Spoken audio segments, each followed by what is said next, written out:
Vous avez été endoctriné pour y croire, mais rien de tout ça n'existe.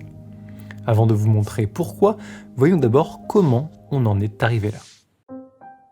La règle des tiers a été pour la première fois posée sur le papier en 1797 dans le livre Remarques sur le paysage rural de John Thomas Smith, un dessinateur, graveur et antiquaire anglais qui a ensuite travaillé comme gardien des estampes au British Museum. J'insiste, avant 1797, personne n'a entendu parler de règle des tiers. C'est bien ça qu'il faut comprendre. Léonard de Vinci est né et a vécu avant, il n'a jamais entendu parler de ce sujet de son vivant.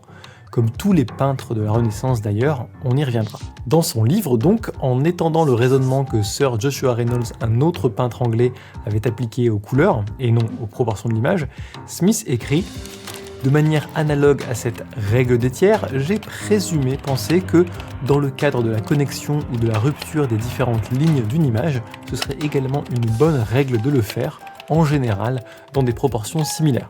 Par exemple, dans le croquis d'un paysage, de placer le ciel environ aux 2/3. Voilà donc d'où vient cette fameuse règle des tiers dont vous avez entendu parler tant de fois. Un dessinateur du XVIIIe siècle a présumé penser que ces proportions étaient idéales.